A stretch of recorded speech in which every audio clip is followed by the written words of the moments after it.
All right. All right, Mad Milkman. You can start the video. Just please, as we rehearsed it, okay? Okay.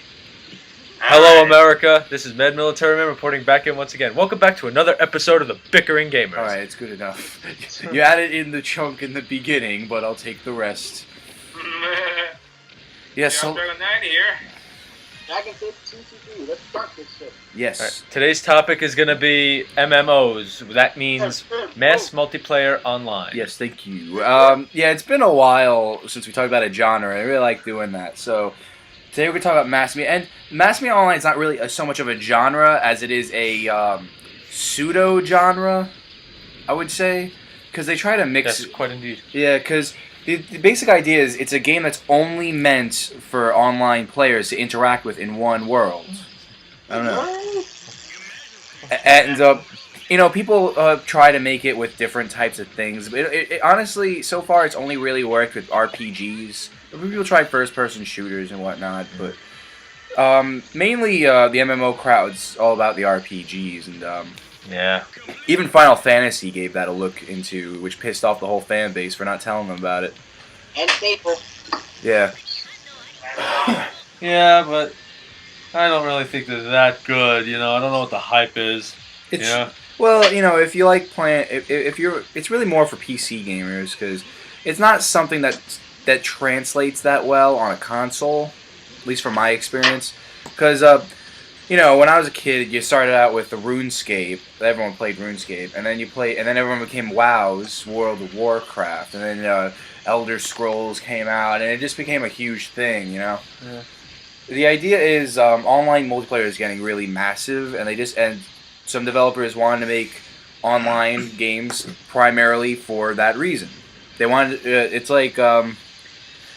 it's like you just want to have a world where people exist at the same time, and you can interact with each other, or you can know that your friends like in another part of this world, like miles away from you. Yeah, that's something I didn't like, though. You know, I mean, it kind of destroys the closeness of the game, of the players in the game. You know, it's like, you know, when I was a kid and we spoke about multiplayer, the other players were sitting like right next to you. Now, that also counts. What I mean by that is, if you decided to talk trash, you ran the risk of them punching you clean in the face because they have access to you. Of course, with all this online multiplayer crap, you know, you get like a 12-year-old who stops at nothing to use sailor talk, and that like language that'll make a truck driver blush, right? Into America. Yeah. Yeah. Well. It's amazing, and they'll curse you out, and they know they could get away with it, you know. Yeah, the kids are brats. Well, you can't shoot the blame on them. You gotta shoot the blame on the parents. I'm pretty sure the parents are there themselves. Well, yeah, of course. And then like when the parents don't even know what they're doing, you know. Well, you know, that's not the. I mean, like that's something we touched on already. Yeah. But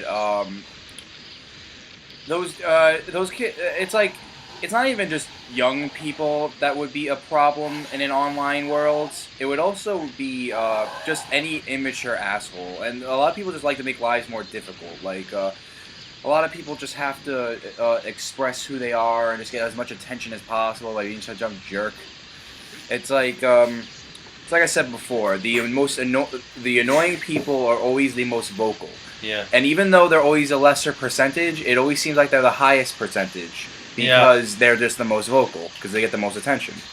Yep, they draw the most attention. But you know, if you take all the controversy with multiplayer aside, the idea is very well placed. You know, it's like it's something that was considered new, and you take it and you make it the only primary idea. I mean, people will ask for a Pokemon MMO to this day. I disagree with it as a lifetime Pokemon fan, but you know. The day after day, it's not. I have to say, it's not a bad idea.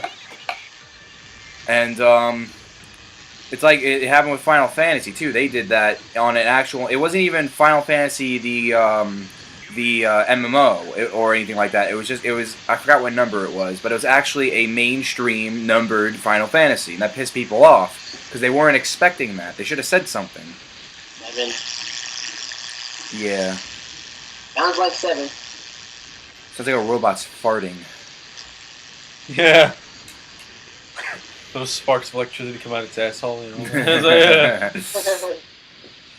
So, Jimmy, why don't you tell us something about this, about the game you chose for the video here? It's pretty interesting. It's pretty cool looking. Jimmy? Oh, Jimmy. Earth to Jimmy. This is ground control. Do you copy? Those Jimmy. those alligators are getting. I think the alligator ate him. Yeah, maybe they're getting mighty quiet. Jimmy. They're like lions. Hello, testing. There you go. Oh, there you go. We, Okay. That's cool. Well, anyway, tell us about the this video here. It looks pretty damn cool.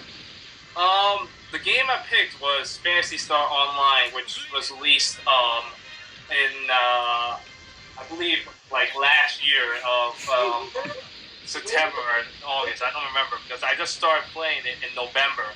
And it's really popular amongst PC gamers because it's an MMO that has a bit of a story to it. It's just like the RPG genre, and it uses like the real-time combat instead of the usual point and click. You know what I mean? Yeah, I was thinking because I like the way they communicate with each other. And basically, with PC gamers, sometimes they prefer to play with a controller, and they have that integrated in the game. You see them using the Xbox controller. Yeah, but actually it's a Logitech controller. Yeah, when I play PC, I always prefer to play with a controller. I just freaking can't with the keyboard. I always called the keyboard the cripple controller because that's what I feel like, a freaking cripple. It's not Like when I played Arkham Asylum for the first time on my computer. It was one of the first PC games I ever played, and what happened was I tried with the keyboard. I hated it so much. I couldn't move right. I don't care what people say. WASD or the arrow keys are just horrible. They both don't work. They're good for side scrollers. They're good for overhead 2D games. I can't play it on a 3D game. I need an analog stick. Just like a learning curve with the keyboard because it's completely unusable half the time. I know, but it's like as a Mac owner, I know what it's like to have a learning curve on a hardware. I know but it's just I played so many games on a keyboard. The only ones that ever work for me are 2D games. That's it. That's all that ever works for me. And they can't be complicated because some games are just so. Because I find so many times there's 1,000 action commands placed on. It's like I feel like sometimes these developers have to have an action command for every letter on the keyboard, and it's just annoying. And to this day, my aim with the controller for first-person shooters still hasn't improved. I'm still used to the mouse. Yeah, the mouse is the only thing I like. But lately, I've been noticing that touch screens and motion control is better than the mouse. Yeah. It's more on that. It's more direct. Yep. But more direct with it. Yeah, but I would always use a USB controller myself, and and you know what? No matter how you control it, it does depend on your performance, and performance is what it's all about in the mass media online. Because depending on the game, someone can actually fight you. Some people can actually steal from you, and you really got to make sure that you're as top notch as possible because everything is happening in real time. Yeah, it is. Which is something that because the one thing that mass media online is definitely good at doing is providing you with the best real time experience possible. Exactly. Because every player is a thinking human being, and the world can actually follow your time clock, which is something consoles do now. But an MMO and also simulation games are games that you'll be playing for hours on end, and you won't care that you have to wait hours for a certain time to happen. Yep. It's like I'm playing Animal Crossing right now. That is a real time game, but it's a little exaggerated on how the time travels sometimes because I can both change it or I can just turn it off and go back to it later without having to worry about losing a mission or a objective or a task, depending on what the game's called. And I've been noticing a lot of games do inherit mass media online ideas, especially side missions. Really? Yeah. Also, about the game I picked. What makes it different from most MMOs, as you know, that most people see MMOs as games that are very repetitive. Yeah. But Fantasy Star Online has its own story. It has like a storyline you gotta follow, and also it has client orders. Client orders, which is side quests that have you doing different missions, different times of the day, or they have you doing trial runs.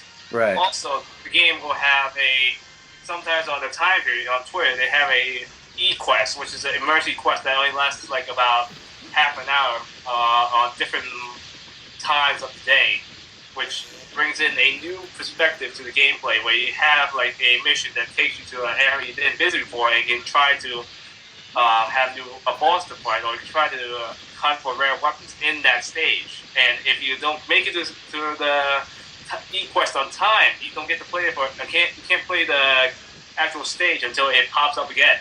Yeah, that's what I really like about real-time games, because you can do stuff that it does inspire you to go into the game multiple times a day. Like I said, I'm playing Animal Crossing right now, and what I do is in the morning I look for fossils, and then after work in the afternoon I will try to catch some fish, because the most expensive fish come around late afternoon. That's when the sharks like to hang out by the beach. And then at night I go to the islands to collect bugs, because they sell for very high prices. And then periodically throughout the day I'm taking as much money as I can to improve my town. And that's the kind of stuff that's great about, because MMO's strength is the real time. And it is the fact that the people you're playing with are thinking human beings. Yeah, they're not True. AIs. I mean, you will have an NPC here and there, but they're only usually there for purely needed information. Either information or they're part of the actual game's storyline plot. Right, and right. And another difference between MMO real time and console real time. A good example of a console real time game is Pikmin, where the day doesn't go on in literal minutes, but you do have a certain amount of time, and the day will turn into night throughout the game. Or as Pikmin 3 is putting it, is a mission a day, which is something I'm really glad that Pikmin 3 added, and I can't wait to gain my sanity back when that game comes out. Huh. That's cool. Let's see, VGab, what is your opinion on mass multiplayer online games in general? Like, do you think that they're a good asset to the gamer industry? Well, or? I'm not really into them, but that's just me. I have no problem with that. It's like some of them are hit and miss. It depends on the developer. It depends on how active or how lazy the developer is. Because let's take Minecraft. Minecraft has the potential of being an MMO, but it kind of is. It's a very pseudo game. But let's say it is. The Minecraft developer, he's very good at making sure the game is infinitely played. He's very welcoming of letting people mod his game, and he's very welcoming of adding new worlds and new things to do. And since you're the person that controls this world, it's constantly growing, and that's something that will make it work. Or you could be a lazy ass MMO player where you'll just make one story, and there's a bunch of side quests, and it's done, and you spend the rest of the game, your entire life, walking around and leveling up and just battling people, which gets very repetitive and boring. Yeah, that's the downside for most MMOs. Yeah, and that's why I'm not really much of a PC gamer in general. I am big on Steam. I just wasted my entire paycheck on some Steam sale stuff. I got Portal 2, and I'm very excited to play that. Oh, interesting. And Puzzle games are all time. yeah, love those. The MMOs, I like the online community a lot better, because RPGs are something only really serious and more mature people play. Because something I learned about RPGs is when I was a kid, I always hated turn-based battling systems because I was an impatient little brat. And you know how it worked in Pokemon. You constantly press A, even though it didn't make it faster. You felt like it made it faster. But you want to get through it faster. Yeah, and now when I grew up, I replay these RPGs, and I have new RPGs, and now all I'm doing, and I find some of my favorite games are RPGs, and turn-based battling is something now that I'm older, I can see has a lot more thought put into it. It's something It's more strategic instead of spamming attacks. Yeah, like in I'm doing a playthrough in Earthbound right now, and right now I really because right now I have a varying of characters. Once in a while I'll have 2, 3, and 4 depending on the story. Right now I'm in for those who know the game, I'm in Scaraba. and I just lost Pooh to learn PK Starstorm. So what happens is I stopped at a Dungeon Man, but now that I have 3 people, not only am I limited to losing Pooh's extra PSI ability, which is usually offensive PSI ability, which is usually Paula's specialty, which is really nice to have, but also I lost a whole inventory slot and Pooh's good physical offense. And let's say I had all 4 characters. This is how I roll with it. Ness, I would either use his PSI abilities to against the enemy or to help my allies, or I'd use his high melee because he always has the highest melee in the game. Paula is my offensive PSI, in which I will make sure that I use the most effective PSI against the enemy at the time. Let's say I'm fighting mummies in the pyramid. Their PSI of vulnerability is both paralysis and freeze. So I would have Ness use paralysis Omega. I would have Paula use a PSI freeze Omega, which I'm so glad I have because it's the best PSI ever. Then I have Jeff. If I don't know what the enemy do, it depends on if I first see the enemy first time, I'll have him use a spy ability, which allows him to see the vulnerabilities of the characters as well as their offense and defense. If not, I'll either use one of his items, like let's say they have a PSI shield set up. I'll use my PSI shield killer in his inventory slot to get rid of it. Or I'll just give him an offensive attack if I don't have any super bombs or bottle rockets. Then for Pooh, depending on how weak they are, I'll give him he's the guy that usually finishes off the characters.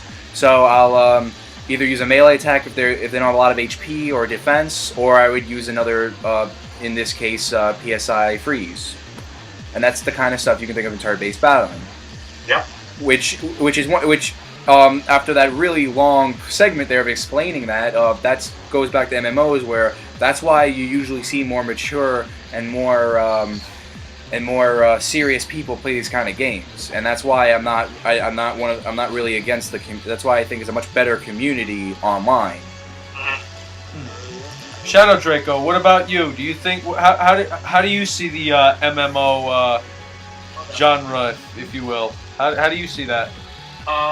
As the channel is built off of MMOs at first, I see the community as it keeps expanding, and the developers are coming up with new ideas to make games less repetitive. Like the games I choose are more following a story and then giving you more stuff to do instead of doing the repetitive fight, level up, you know. And then they have games that actually are turn-based at this time and that have mature players playing it, which is like I can't remember the name of the game. It's basically an online turn-based game that has you using strategy to beat your enemies. Other than that, as long as the developers come up with new ideas and some of them stick to the turn-based route and some stick with the real-time combat to appeal to the younger crowds, I think MMOs are still going to be around for a long time. Yeah, I can agree with that. Yeah. MMOs are definitely, they're not the strongest out there, but they're definitely having. They're a rising star. Well, not It's that. basically for mostly people that don't own consoles. Yeah. Yeah, but you know what? Even people who do own consoles, they're starting to get into it. I will say this. I'm not really so much a fan of it. I'm not really that much into it, but they are a rising star. Yeah, I wouldn't say that really, but because a lot of AAA developers aren't. Because I've always noticed what gets popular, the AAA third-party developers will follow, and I haven't been seeing that. When that moment happens, I will say, but the MMO community is very respected, and it's growing at its own respectable rate. That I will say. Dragon Fist. Continue. Want me to go ahead? Yeah.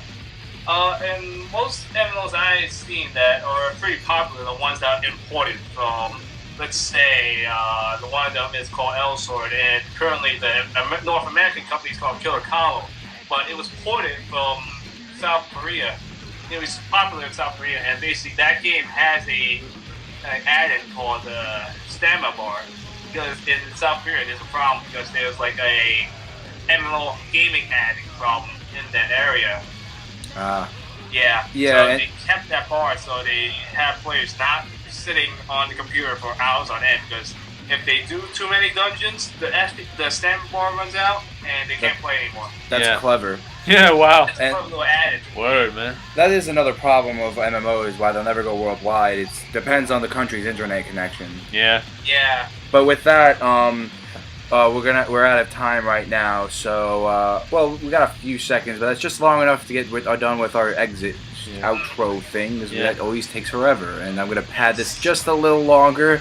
So, but the viewers don't know that. I'm gonna pad this with words that I'm saying right now. Okay, everybody. I hope you enjoyed today's segment of Bickering Gamers, and I'll see you next time. Triple M reporting out. Portal Gamer, Shadow 90. I'm out. Dragon Fist, gone. Mm. 3, 2, 1, over. More pad.